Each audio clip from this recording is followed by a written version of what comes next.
When someone's in danger, of course, people rush to help. But even if these good Samaritans mean well and are being very brave and selfless, they can end up putting the victim in even more danger if they don't know how to properly administer first aid. That's why it's crucial to avoid these 10 common and very dangerous mistakes and learn what you should do instead. Be sure to click that subscribe button and turn on post notifications to join the bright side of life. Number 10. Tilting your head back during a nosebleed. Nosebleeds can be common since there's so many blood vessels in the nose that are highly sensitive to things like dry air and, well, fingers. There are some situations where nosebleeds are caused by an underlying health issue, in which case you'd need to seek advice from a medical professional. No matter what the reason, we've all been told to tilt our head back whenever we have a nosebleed. But it's high time to ditch this old habit. Tilting your head back can make the blood travel from your nose to your throat, which means you could find yourself choking on or swallowing blood. The best thing to do instead is to apply steady pressure to the bridge of your nose for at least 20 minutes. You'll have to breathe through your mouth this whole time, but you'll safely stop the bleeding. Number 9. Forcing a fainted person to sit up. When someone faints, our immediate course of action is to try to sit them up, especially when shaking them doesn't seem to be helping. Instead of all that, always start by checking their breathing and pulse. If that's all good, leave them on the ground, but raise their legs about 12 inches off the floor. Loosen any restrictive clothing as well. Once they regain consciousness, don't rush to help them back up, as this can just cause them to faint again. Number 8. Putting heat on a sprain or fracture. Ice should be used for acute situations, like suddenly spraining your ankle. Heat is for chronic conditions, like back pain. Heat on a sprain or fracture only increases blood flow and leads to more swelling. The way to go for these types of injuries is always to ice it at first.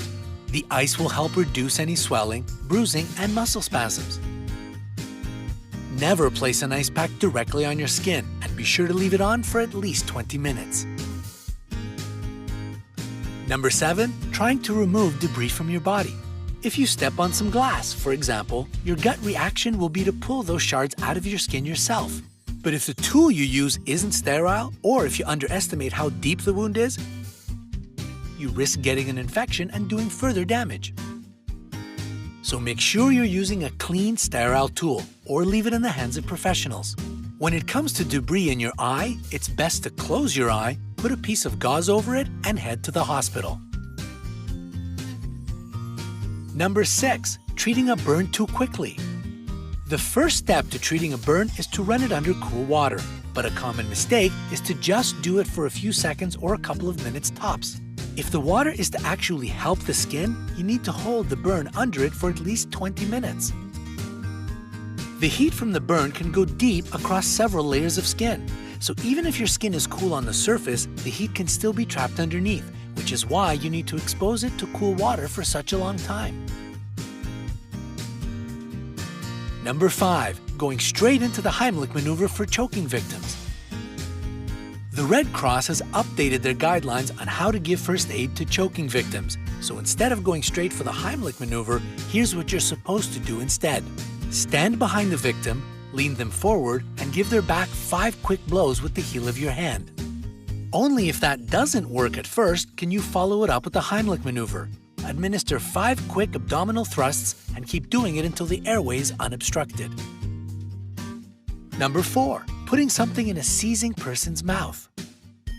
In a panic-induced state at seeing someone having a seizure, a lot of people immediately try to block the person's mouth for fear of the victim biting their own tongue. This is actually dangerous for the victim and for the person trying to help. Another mistake is trying to restrain the person's movements. The thing to do instead is to turn the person over onto their side, which will help them breathe easier. Also, clear out the area of any dangerous objects the victim could hurt themselves on. Most seizures only last no more than 5 minutes, so you have to stay calm. If it goes past that, however, it's time to call for help. Number 3. Prioritizing mouth-to-mouth resuscitation for heart attack victims. When it comes to cardiac conditions like a heart attack, the first step is to always dial emergency medical services. Then administer chest compressions or CPR. According to the American Heart Association, CPR can double or even triple the chances of someone's survival. Even if the victim isn't breathing and there isn't a heartbeat, the body has enough oxygen that you can help it circulate thanks to CPR. A common mistake is to think that mouth-to-mouth resuscitation is more important than chest compressions. But that's not the case according to the guidelines for CPR set by the American Heart Association. So, now you know that if a person near you collapses from a cardiac condition, focus on chest compressions and don't go near their face. Number 2, not knowing what you're doing. Again, Good Samaritans mean well when it comes to helping someone in an emergency situation. But if you don't know how to, for instance, administer CPR or the Heimlich maneuver correctly, you can end up doing more harm than good. For example, someone might try to give CPR and forget that you have to tilt the victim's head back to keep the airway open. That can be a very dangerous blunder. That's why the first line of action in all serious first aid situations is to call for help and let a professional guide you through what you need to do. Number 1. Using a tourniquet for a bleeding wound. Yes, tourniquets can stop a person from bleeding, but it's not a fix-all solution for any type of wound. If someone has a deep wound in their arm or leg, applying a tourniquet can stop the blood flow to the entire limb, which can actually starve the tissues of oxygen and possibly lead to amputation. Using a tourniquet should never be the first choice. You know by now that your first course of action should be to call for an ambulance. While they're on their way, apply downward pressure with your hands onto a major wound that's bleeding out. If you have sterile gauze, then use it so that you don't transfer bacteria from your hands to the wound. This method can even stop bleeding from a large vein or artery. Once the bleeding has stopped, wrap the wound securely with gauze. Only use a tourniquet if, after all this, there's still uncontrolled bleeding. But by this time, the paramedics should be close. Have you ever had to administer first aid to someone? Let us know in the comments below.